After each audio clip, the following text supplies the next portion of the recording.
নির্বাচন হবে না।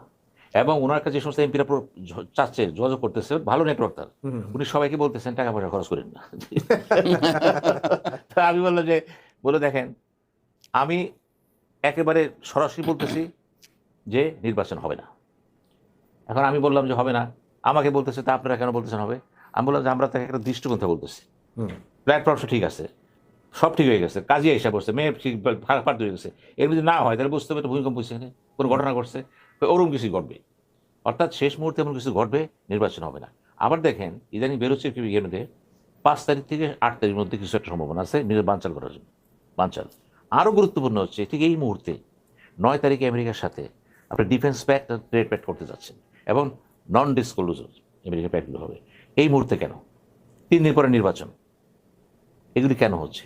এমন কিছু কাজ করা হচ্ছে তড়িঘড়ি করে, দরকার ছিল না তো। এগুলি প্রমাণ করতেছে তাহলে কি সরকার থেকে যাবে? বা কেউ চাপ দিচ্ছে করে যাও? বোঝা মুশকিল কিন্তু। আমি বলছি এজেন্ট অফ দ্য গভর্নমেন্ট কি? আমেরিকার স্বার্থ তো প্রকট এখানে, যেখানে আমেরিকা ট্রাম্পের প্রথম ঘোষণা যে $600 কোটি বাণিজ্য আমরা করতেছি আমেরিকার সাথে, আর 200 কোটি আমরা আনতেছি। ট্রাম্পের কথা হলো কৃষি পণ্য 600 কোটি, হ্যাঁ, 200 কৃষি পণ্য তা আমার যা দরকার আমার থেকে নিবি। হ্যাঁ, নিচ্ছে তো, নিচ্ছি। এবং 25টা বোয়িং বিমান 500 কোটি দেখেন, আপনি চুক্তি তো করছেন, করবেন। এই মুহূর্তে কেন করতেছেন আপনি? এখন সে থ্রেট দিচ্ছে নিবি, আমি গেলাম তার কাছে। এবং অ্যাম্বাসেডার কি বলছে নতুনজন? আমার প্রধান টার্গেট হচ্ছে চায়নার সাথে বাংলাদেশের বাণিজ্য ঘাটতিটা আরও বাড়ায় দেওয়া, অর্থাৎ মাল আমার থেকে কিনবা, আমি কমাই দেবো, এটা তার অন্য মিশন কিন্তু তার। এখন দেখেন এই জিনিসগুলো মনে রাখতে হবে কিন্তু সরকারের পালাটা কোন দিকে আছে, সরকার কি চাচ্ছে, সরকার কি চাচ্ছে। এবং আরও গুরুত্বপূর্ণ হলো জামাতে ইসলামের জনপ্রিয়তা বাড়তেছে কেন? আমি জনপ্রিয়তা বুঝেছি, আমি যেখানে বসি যেখানে যাই, কি কটরা আওয়ামী লীগ কি বিএনপি প্রাইভেটসে বলে ভাই জামাতকে আগে যেতেছে, যাচ্ছে বড় কথা। বড় কথা হলো জামাতের ইতিবাচক কিছু সূচনা দেখা দিচ্ছে তো, কেন তো বড় কথা না। এবং আরও দেখেন হয়নি, উচিত ছিল তারেক জিয়ার সাথে শফিকুর রহমান সাহেবের সরাসরি ডায়লগ ওপেন করা, টেলিভিশনে 2 ঘন্টার টক শো হইতো। কারণ আমাদের এখানে পরবর্তী প্রধানমন্ত্রী কারা, তারা কিসের ভিত্তিতে হবে, পলিসি ম্যাটার কি, কিন্তু হচ্ছে না। কিন্তু তারা কি করতেছে, সময় মিটিং করতেছে, মিছিল করতেছে। মিটিং মিছিল যদি ধরেন যেমন জামাত ইসলাম তেমন বিএনপি, কেউ তো কম না, প্যারালে চলতেছে। কিন্তু কিন্তু সুইমিং বোর্ড কোথায় যাবে? আওয়ামী লীগের বোর্ডটা কে পাবে?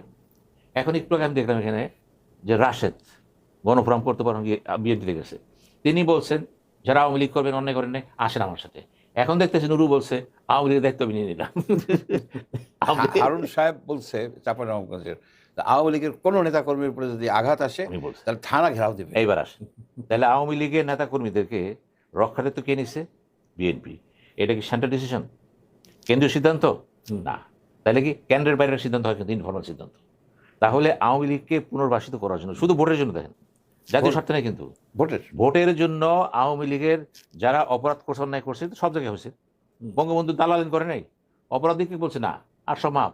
এখন আওয়ামী লীগ বিএনপির কাছে এত জনপ্রিয় হয়ে গেল যে ওদেরকে আর কিছু করা যাবে না, ওরাও না বুঝে কাজ করছে, অথবা ওর দোষ না দেখো না। তাহলে আওয়ামী লীগ এই দেখেন, আওয়ামী লীগ কিন্তু এই ফাঁকি ছিল, কোনো না কোনো আমাকে প্রয়োজন হবে, বিকজ আমার তো একটা সাংগঠনিক স্ট্রেংথ আছে এখানে। না কিন্তু শুনেন, এই যে আমরা যেটা দেখতেছি, আমি শিবচরে দেই একটা উদাহরণ, যেটা ভোটটা হয়ে যাওয়ার পরে যেগুলি আইসাই কোনো কিছু করতে পারবেন, এই যে পারবেন না। সুতরাং এটা কিন্তু হাত পা বাঁধা।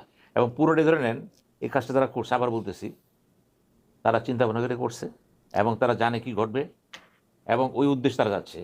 আমরা যারা কথাবার্তা বলতেছি, হ্যাঁ, আমরা উদ্দেশ্যটা না বুঝে না আসলে কথা বলতেছি, আমরা ভুল ধরতেছি, ওরা হাসতেছে, ওরা এই তো বলতে ভুল ধরছে কেন, আমাদের তোরা ভুল বলছিলাম এটা নিয়ে কথা বলবে, আমরা এই কারণে এটা রেখে দিয়েছি।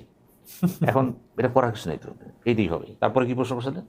আমি বারবার বলতেছিলাম যে এই যে দুই পক্ষ, বিশেষ করে জামাত ইসলাম এবং বিএনপির যে একটা মুখোমুখি অবস্থান, এটা নির্বাচনের দিন আসলে সেই সুষ্ঠু সুন্দর বা বলা যায় এটাকে একটা ঐতিহাসিক নির্বাচন হবে নাকি আসলেই? দেখেন, সুষ্ঠু সুন্দর সাবলীল প্রাঞ্জল গতিময়, এই কথাগুলো হচ্ছে কি মানুষের ভাবের আবেগ। নির্বাচনের যুদ্ধ, ভোট যুদ্ধ না, কিন্তু অন্য যুদ্ধ হবে কিনা? অন্য যুদ্ধ যদি হয় টুকটাক অসুবিধা কি? এত বড় 12 কোটি ভোটার 2-4-5-10 মারা গেলে কি আসা যায়? অতি উৎসাহ আছে না কিছু? ষড়যন্ত্র হবে না? হবে। ভারতে কতজন মারা যায়, ইন্দোনেশিয়া মারা যায় কতজন, আপনি দেখেন থার্ড ওখানে মারা যায়। কিন্তু এগুলি বিষয় না আমাদের, সে অনুপাতে কিন্তু আমাদের এখানে যতটা ভালো সুযোগ ছিল হয় নাই, কিন্তু সে অনুপাতে হয় নাই, কিন্তু সেই অনুপাতে হয় নাই। ধন্যবাদ জানান আমাদের স্বরাষ্ট্রমন্ত্রী যত দুর্বল হোক, কিন্তু তিনি প্লাস পয়েন্ট পাচ্ছেন কেন? কারণ মানুষ বেসিক্যালি পিছলাবি, সে চাচ্ছেন এটা করতে, বা দলগুলি বুঝতেছে কিছু করলে আমার, বিএনপি মনে করতেছে আমি কিছু করবো না, কেন আমি উইনিং পার্টি, জামাত মনে করতেছে আমি সাইলেন্ট উইনিং পার্টি, আমি কিছু করবো না, এই যে করবো না সংযুক্ত হয়ে গেছে, এটা কিন্তু একটা বিরাট ফ্যাক্টর। এই ফাইটগুলো হতেছে কিন্তু বিদ্রোহী ক্যান্ডিডেটের মধ্যে। বিদ্রোহী ক্যান্ডিডেট। বিদ্রোহী এখন ক্যান্ডিডেট আসেন, আসল কথায় আসেন আপনি, নির্বাচন সহিংস হতে পারে কোন দিকটা আসেন? এই যে বিএনপি 92 জন বিদ্রোহী প্রার্থী আছে 79টা সিটে, এবং কোন কোন সিটে একাধিক আছে। আমি অনেক এমপি জিজ্ঞেস করছি যারা বিদ্রোহী গ্রুপ বা যারা কি অবস্থা, বলে ভাই দেখেন সবই ঠিক ছিল, উনি তো অনেক ভোট পেয়ে যাবে, উনি যদি 10% ভোটও পায়, 15% পায়, এটা হলো জামাতের পক্ষে যায়, উনি নিয়ে গেল 15%, তাহলে জামাত যে ভোটটা পাইলো ওই ঠিক আছে, ভোট আছে না, আমি কমে গেল, আবার আমরি ভোট আছে না। এই যে সাইলেন্ট বিপ্লব যেটা বলতেছেন আপনি, এই সাইলেন্ট বিপ্লবের সংখ্যা কিন্তু অনেক আছে। একটা সংখ্যা আছে বিদ্রোহী 92 জন লোককে তারে যে বসাই দিতে পারেনি। তার জীবনের নির্বাচনের সবচেয়ে বড় ব্যর্থতা নেতৃত্বকে ওরা মানে নাই, না মেনে তারা চ্যালেঞ্জে দাঁড়ায় গেছে। না এটা আমি একটু করি। বিদ্রোহী ক্যান্ডিডেট তখনই হয় যখন দেখে কি তার পাথ টু উইন, মানে উইন করার সম্ভাবনা বেশি। সবাই ধরে নিচ্ছে যেহেতু আওয়ামী লীগ নাই, আমি বিদ্রোহী হইলে, আমি আপনার কথাই বলতেছি, দেখেন মঞ্জু ভাই, বিদ্রোহী তখনই হইব যার সম্ভাবনা থাকে, সম্ভাবনা বেশি থাকে। এখন এই সম্ভাবনা হইলো, তাকে দেননি কেন? যার সম্ভাবনা তাকে দেন নাই। 92, এটা কি 92 হয়? 92 যদি বিদ্রোহী হয় এই কঠিন নির্বাচনের সময়, যেখানে জামাত পার্টি দাঁড়ায় আছে, তাহলে তার এই যে এত মিটিং করতেছে, এত স্লোগান দিচ্ছে, সে কি পারছে? যেই দেখেন, সে যদি প্রতিনিধি চাইতো, প্রথম কাজ ছিল বিদ্রোহী ডাকা, বহিষ্কার করে দিচ্ছে। বহিষ্কার ডাকতে পারতেছেন ডাইকা বলেন আমি দেশে আসছি, আমার হাতে শক্তিশালী করেন, চিন্তা করেন না, ক্ষমতা আসেন। সে তবে এমন সব লোকজনকে নমিনেশন দেওয়া হয়েছে যারা নমিনেশন পাওয়ার যোগ্য ছিল না। এটা তো না, এটা তো সেকেন্ড বক্তব্য ছিল। প্রথম বক্তব্য হলো যে বিদ্রোহী গ্রুপ মানি, বিদ্রোহী করে তারা যারা সবল, যাদের গণভিত্তি আছে এবং তাদের টাকা পয়সা আছে। কিন্তু এখন এই 92 ক্যান্ডিডেটকে 80টা সিটে সে কিন্তু তার দলকে দাবাই দিচ্ছে। কিন্তু আপনি যত প্রচারই করেন না কেন, ওই লোকে তার ব্যক্তিগত জনপ্রিয়তার জন্য হবে। আবার তিনিই বললেন দল বড় কথা, প্রতীক বড় কথা, ব্যক্তি কোনো ব্যাপার না। আর একটা কারা খোঁজ করবে, ব্যক্তি যদি খারাপ হয় দল তো উপর পাবে না। কতগুলি ভুল হয়ে গেছে কিন্তু তার, এই স্বীকার করতে হবে কিন্তু বিএনপিকে। আর বিএনপি তো মনে করে তারা যে ভুল করতে পারে না, আরে বোকার সঙ্গে বাস করতেছে। ভুল তো করছেন আপনি, বড় ভুল করছেন। 50-60টা সিট যদি চলে যায় বিদ্রোহীদের কাছে, তখন বিএনপির তো আপনার না, তখন কথা আছে। আবার অনেকে মনে করতেছে বিএনপি থেকে যে ওরা ঘুরে ফিরে আমার ঘরে আসবে। না, কিন্তু তো অন্য মার্কা তাদের, তখন তাদের ফুটবল মার্কা। ওরা বলবে তাদের তো আর ধানের শেষ মার্কায় তো আর নাই তারা। না, নাই। সুতরাং টেকনিক্যালি তারা অন্য দলের ইন্ডিপেন্ডেন্ট। এটা কি পরে যুক্ত হওয়া যায় না? না না, এটা কাউন্ট করা যায় না। যেভাবে সে আছে সেইভাবেই সে থাকবে আগামী 5 বছর। সে যদি দল চেঞ্জ করে তার সংসদ সদস্য পদ চলে যাবে, নতুন করে তার আবার ইলেকশন করে আসতে হবে। সুতরাং এই যে বিভিন্ন মার্কায় যারা আছে তারা বিএনপির জন্য করলো বিএনপির সাপোর্ট দিতে পারবে, বিএনপির পক্ষ হয়ে সংসদ সদস্য হতে পারবে না। না, বিএনপি হতে পারবে না, কিন্তু বিএনপিকে সে সরকার গঠনে সহায়তা করতে পারে, আস্থা ভোটে সে সহায়তা করতে পারে, কিন্তু আস্থা ভোট তো তার উপর বাধ্যতামূলক না। আপনি খেয়াল করে দেখেন, ইন্ডিপেন্ডেন্ট পাস করে তো আপনার সুযোগ থাকবে একটা। আপনি ইন্ডিপেন্ডেন্ট পাস করলে দল আপনি প্রতীক তো আপনি নিজের, ওটা বিলুপ্ত করে দেবেন। আপনি পারবেন না সেটা। না না, আপনি পারবেন না। অতীতে ইন্ডিপেন্ডেন্ট জয়েন করতে আচ্ছা, জয়েন করতে পারে, সে পার্টি যাইতে পারে, কিন্তু সংসদ সদস্য হিসেবে সে ইন্ডিপেন্ডেন্ট থেকে যাচ্ছে। সেটা থাকে, ওটা কিছু না, ইন্ডিপেন্ডেন্ট না আছে। তবে খেলা সরকার গঠন করায় সমর্থন দিয়ে দিবে, সে সমর্থন দেবে। এখন আবার সমর্থন যে উঠে তো নিতে না। পারে। আরেকটা খেলা আছে দেখেন, খেলাটা হলো যেখানে এই যে ইন্ডিপেন্ডেন্ট যদি মনে করেন 30 জন হয়ে যায়, কোয়ালিশনটা কে করবে? জামাত না বিএনপি? এখানে সরকার তার ভূমিকা আছে কিন্তু। অর্থাৎ এগুলি কিন্তু নিঃশক, কিন্তু জেদাজেদি না, এদের পিছনে কিন্তু চক্র কাজ করতেছে। শুনেন, প্রেসিডেন্টের কাছে যে দলটা প্রতীয়মান হবে তার আস্থা আছে না, সেটা তো সে তখন ইনভাইট করবে, তুমি সরকার গঠন করো। না, সে তো নিয়ম আছে, সাধারণত সে মেজরিটি পার্টি করে। কিন্তু ইন্ডিপেন্ডেন্ট যদি 30-40টা পেয়ে যায়, কথার কথা বললাম, 50-টা মতো পাইতে পারে, ধরেন 50টা, আমি 30টা কম ধরছি, সেই ক্ষেত্রে কিন্তু ঝুলন্ত পার্লামেন্ট, মানে কোয়ালিশন করতে হবে, ঝুলন্ত পার্লামেন্ট কোয়ালিশন করতে হবে। কোয়ালিশন যখনই করতে যাবেন তখনই কিন্তু একটা খেলা শুরু হয়ে যাবে। তো অন্য দলও কিন্তু কোয়ালিশন করতে পারে। খেলা শুরু হয়ে গেল তো, জাতীয় পার্টি, খেলা শুরু হয়ে গেল, মানে আওয়ামী লীগ, ইন্ডিপেন্ডেন্ট। তখন মনে করেন জাতীয় পার্টির অবস্থা কি হবে? জাতীয় পার্টি মনে হয় 4-5টা সিট পাবে নিঃস্বাদ। না না, 4-5টা বেশি, আমি বলে দিই 4% বেশি। আমি বুঝি কমপক্ষে, আমি একটু কমায় ধরতেছি, বুঝলেন নাকি? 4-5টা পাবে, অন্যরা বলবে কিছুই পাবে না, আমি তা বলবে না, 4-5টা পাবে, দেখা যাবে। এরপরে তো মনে করেন এরা কি কারোর সাথে কি যুক্ত হবে কিনা? পরের ব্যাপার, জাতীয় পার্টি পাশ করার পরে তো- ওদের 16-17 তো কোর্স সিট আছে, এখন মনে করেন যে জাতীয় পার্টি যদি পাশ করে যায়, যেটা সিট পেয়ে যায়, সে তো কোয়ালিশন যেতে পারে, তাড়াতাড়ি জেদ আছে, যেতে পারে। আবার দেখা যায় যে আওয়ামী লীগ তো চুপচাপ, যে মঞ্জু ভাই বললো শিবচরে কি হইতেছে, শিবচরে তো ঢোল পিটে নামতেছে নাম। এখন তো আপনার কেউ অ্যারেস্ট করতে পারতেছেন না, ধরতে পারতেছেন না। না, পারে পারে, ওরা ম্যানেজ করছে। ম্যানেজ করে ফেলে। শুনেন, ওইখানে যে পুলিশ, হ্যাঁ। পুলিশের যে এই যে হত্যা মামলার আসামিগুলি, তারা তো সমন্বয় করে, তারা আরেকজনের ওই যে তাহলে এবার হত্যাকাণ্ডের দেখেন তো, আসামি এই যে ম্যানেজ করে ফেলানো, তাহলে আইন শৃঙ্খলা তো ম্যানেজেবল চলতেছে এখানে। ম্যানেজ। আপনার সব কথা হলো সবার আগে মনে রাখতে হবে, এটা বাংলাদেশ, 20 কোটি লোকের দেশ, 12.5 কোটি ভোটার, ভোটারের মধ্যে আপনার প্রায় 51% মহিলা, 51%। এখন এইখানে যে ঘটনা ঘটবে, যে অস্ত্র জনজনের নাই, কিন্তু অর্থটা তো আছে, অর্থ ব্যাপক, অর্থ কালো টাকার ব্যাপকতা বাড়াইছে, এবং অর্থ প্রভাব প্রতিপত্তি এগুলি কাজ করতেছে। তো আবার কারাত্মীয় কি কাজ করতেছে, কিন্তু সবচেয়ে বড় কথা হলো আওয়ামী লীগের ভোটটা কোথায় যাবে, এটা মৌলিক প্রশ্ন কিন্তু এখানে এসে গেছে। কারণ আওয়ামী লীগের ভোটের মধ্যে একটা প্রশ্ন এখানে এসে গেছে, যেটা বললেন, জয়ের কথা বললেন, সবুজ যাদব জয় যে অনলাইনে কথা বলছেন ক্যালকাটায়, ক্ষমা চেয়েছে। ক্ষমা চেয়েছে, এটা তো তার চাওয়ার কথা ছিল না। যেখানে প্রধান উপদেষ্টা বারবার বলতেছেন আমি ওদের জন্য কি করতে পারি, ওরা তো ক্ষমা বলছেন না, অনুশোচনা করেন না। এখন এমন একটা সময় ক্ষমা ছেড়ে অনুশোচনা করলো, এখন প্রধান উপদেষ্টা বলবেন না তাইলে তো একটু দেখা যায়, ক্ষমা তো চাইছে। ক্ষমার প্রধান উপদেষ্টার পক্ষ থেকে কোনো ধরনের কি সিগন্যাল এবার আসেন, কেন এই সময় জয় ক্ষমা চেয়েছে, নির্বাচন তো সামনে, তাহলে কি এমন কিছু ঘটবে, নির্বাচন বানচাল হয়ে যাবে, আওয়ামী লীগ চলে আসবে, স্পেকুলেশন কিরকম, মানে কি ধরনের সুযোগ? এখন মনে করেন এখানে এই টকশো জগতে দু একজন আছে কথা বলছেন শুরু থেকে শেষ পর্যন্ত। এর মধ্যে একজন হচ্ছেন আমার খুবই নিকটের লোক, A.K.M. পাটোয়ারি। উনি শুরুতে বলছেন A.K.M. পাটোয়ারি যে জাতীয় পার্টির? না না, ও আচ্ছা, আমাদের যে উনি শুরুতে বলছেন, এবং আমি আসার আগে আমি তাকে বললাম আমি যাচ্ছি এক জায়গায়, উনি বললেন আবার লুটপাট শুরু করতে গেলে এই যে স্বার্থে দ্বন্দ্ব হবে। তো হবে। বিএনপি যারা লুটেরা উঠতি, তারা কি আওয়ামী লীগের অতীতে লুটেরাদেরকে অ্যালাউ করবে? কিক মেরে খাতায় দেবে, ওই যে ওয়ারেন্ট আছে, তো ওয়ারেন্টে ধরাই দেবে। না, এটা হচ্ছে মঞ্জু ভাই, এদের এটা ভুল করছে এরা। অন্য একটা ব্যাখ্যা আছে এখানে।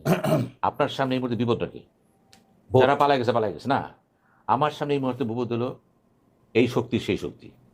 বিপদকে হয় আওয়ামী লীগ বা বিএনপি বা জামাত ইসলাম, যেই হোক না কেন, উনি আমাকে ডিস্টার্ব করতেছে। এখন আমার বাড়ি ঘর, আমার সন্তান লেখাপড়া করতেছে, আমি যদি দেখি তার সাথে হাত খুললে আমি বেঁচে যাই, আমি তাই কাজ করবো। লোকাল আমি কেন্দ্রকে কি বললো, আমার কাছে আছে তো, আমাকে শেখ হাসিনা কি বললো, শেখ হাসিনা বাঁচাতে পারবে, আমার কেস বাঁচাতে পারবে না, তার মধ্যে কেস হবে না। এগুলো কিন্তু এগুলো টেম্পোরারি। টেম্পোরারি। আমি বললাম এই যে তাদেরকে ভোটের জন্য নিচ্ছে না, এইগুলো কারণ আমাদের দেশের রাজনীতিবিদদের সম্পূর্ণভাবে হয়ে গেছে। আমি আপনার সাথে একেবারে তারা বলছে তোমরা আসছে ভোট টোট নেওয়ার পরে আস্তে ওই মামলাগুলি দিয়ে ওই একটা একটা করে ধরা। আমি আপনার কাছে বলি, নুরু যে কথা বলতেছে, হারুন যে কথা বলতেছে, রাশেদ যে কথা বলতেছে, আবার অনেকেই বলছে বিন বড় নেতারা, ইভেন মির্জা ফখরুল কি বলছে, উনি বলছে, অর্থাৎ ভোটের জন্য আপনারা কিন্তু আওয়ামী লীগকে ক্ষমা করতে রাজি, ওদের পাশে থাকতে রাজি। এই যে ব্যাপারটা, এইটা ভোটের পরে কি, এটা যদি আওয়ামী লীগ বুঝতে পারে, আওয়ামী লীগ বুঝতে পারে যে এই প্রেম তো প্রেম না, এই প্রেম হলো মহা সংকটে পড়ার প্রেম, তাহলে কি করবেন আপনি, ভোটটা কারে দিবেন, জামাতে? আসেন, ওদের জাতীয় পার্টিকে দেওয়া উচিত ছিল। আসেন, জাতীয় পার্টি হিসেবে নাই, জামাতকে দিবেন? প্রশ্ন তো এখানে দাঁড়াইছে। আবার মাহমুদ জামান কি কইছে, আমার কাছে স্পেসিফিক তথ্য আছে, এই 5ই অগস্টের পরে জামাত ইসলাম আওয়ামী লীগের বিধ্বস্ত পরিবারগুলোকে দেখছে, সাহায্য সহযোগিতা করছে, কিছু করছে। হ্যাঁ করছে, কৃতজ্ঞতাবোধ আছে, লোকালি আছে তো, এখানে তো জামাতের খেলা আছে। এবং জামাত কিন্তু কন্টিনিউয়াসলি করেই যাচ্ছে, কিন্তু তার নিজস্ব ফান্ড আছে। তবে ওই এনসিপিকে নিয়ে জামাতের কিছু ফিল্ডটা একটু নষ্ট হয়েছে। হ্যাঁ, এটা সত্য। তা না হলে তারা যে আওয়ামী লীগের সাথে যে একটা লিয়াজ গড়ে উঠছিল, ওইটা ওই যে বলে না যে এই আপনার জামাতের না, এটা যেমন আপনি শোনেন, এটা আংশিক সত্য। আবার এনসিপি জামাতে যাওয়ার কারণে জামাত শক্তিশালী জন্ম পাবে না, জামাতের শক্তিশালী হওয়ার একটা হচ্ছে যে তারা চায় জয়ের গ্রহণযোগ্যতা চায়। গ্রহণযোগ্যতা হলো যে আমরা যুদ্ধাপরাধী না, আমাদের সাথে তো দেখো একটা বীর বিক্রম আছে একজন, এখন স্বাধীনতার একটা ঘোষক হয়েছেন জনাব আখতারুজ্জামান। তো মেজর আখতারুজ্জামান মুক্তিযোদ্ধা, কিন্তু ছোট মুক্তিযোদ্ধা। বীর বিক্রম, শুনেন, এটা ট্রফি, সে একজন বীর বিক্রম গাইছে, এট দ্য সেম টাইম তাকে সে আবার স্বাধীনতার ঘোষকও বানাই দিতেছে। তার তো সবই আছে, সবই আছে। শুধু তাই না, শোনেন, আমার কাছে এমন তথ্য আইতেছে, সত্য তো জানি না, যদি জামাত ক্ষমতা যেতে পারে, অলি আহমদকে বানাবে প্রেসিডেন্ট। কেন বানাবে? সে ক্লান্ত চেষ্টা করবে যে জামাত ইসলাম এই কম্বিনেশনটা দেখেন আপনি। সত্য মিথ্যা জানি আগে হতে পারে, ইটস পসিবল। হইতে পারে, কারণ জামাত তার অতীতের গ্লানিটা মোচনের জন্য এক কথায় বলে দিছে, তখন আমরা জীবিত ছিলাম না, জন্ম হয় না। আমাদের যা জন্ম এখন হয়েছে- জন্ম তো পলাশির যুদ্ধের সময় তো জন্ম হয় না, আমারও হয় না, আপনারও হয় নাই, তা আমরা কি ইতিহাসটা জানি না? না, জানি। আসল কথা হচ্ছে কি, জামাত ইসলাম যদি গ্রহণযোগ্যতা, রিয়েল গ্রহণযোগ্যতা চায়, তাহলে বাংলাদেশের মুক্তিযুদ্ধের ইতিহাস তাদের পড়া উচিত, ভালো মতো পড়া উচিত। ঠিক আছে। অ্যাট দ্য সেম টাইম তাদের যে ভূমিকা যাদের ছিল, সেই ভূমিকাকে সঠিকভাবে বিচার করা। জাস্ট 2 লাইনে যদি শেষ করেন, জয়ের হঠাৎ করে এভাবে ক্ষমা চাওয়া এই মুহূর্তে, এর পেছনে অন্য কোনো কারণ দেখেন কিনা? প্রথমত জয় এই পার্টির কে আসলেই কি না, সে আমি ফিরে বলি, আসতে পারবে কিনা? দেখেন জয়ের এই ক্ষমা চাওয়ার এটা হচ্ছে কি, যে পরিবারতান্ত্রিক যে ধারা প্রবাহমান, সে তো উপদেষ্টা বলা হয়, right? কিসের উপদেষ্টা? সে ছিল সরকারের উপদেষ্টা, সেই সরকার তো পলাতক হয়ে গেছে। জয়ের কিছু লাগে না, সে হাসিনার ছেলে। হাসিনার ছেলে, অর্থাৎ হাসিনার ছেলে, শেখ হাসিনার ছেলে, এইটি তার পরিচয়। এখানে শেখ হাসিনা চাইতে পারে, অথবা কাদের সাহেব যদি চাইতো, তাহলে বলতে পারে যে পার্টির পক্ষ থেকে চাওয়া হয়েছে এবং এটা পরিবারের পক্ষ থেকে চাওয়া হয়েছে, সেটাকে কেউ গ্রহণযোগ্য মনে করবে না। আরেকটা কথা, সবাই মিলে যদি ক্ষমা চায়, কোনো গ্রহণযোগ্য হবে না যতক্ষণ না শেখ হাসিনা বলতেছে যে আমি ক্ষমা চাইলাম। ক্ষমা কি, যে তাও ঠিক আছে, তোমরা একটা তদন্ত করো, কার কি দোষ, আমার দোষ হলে আমাকে তোমরা বিচার করো, সেটা না বলে সেই যে কি তত্ত্ব, এই জঙ্গি তত্ত্ব, এইটা সেইটা হাবি জবাব অনেক কিছু, এটা হাজার হাজার লক্ষ লক্ষ লোক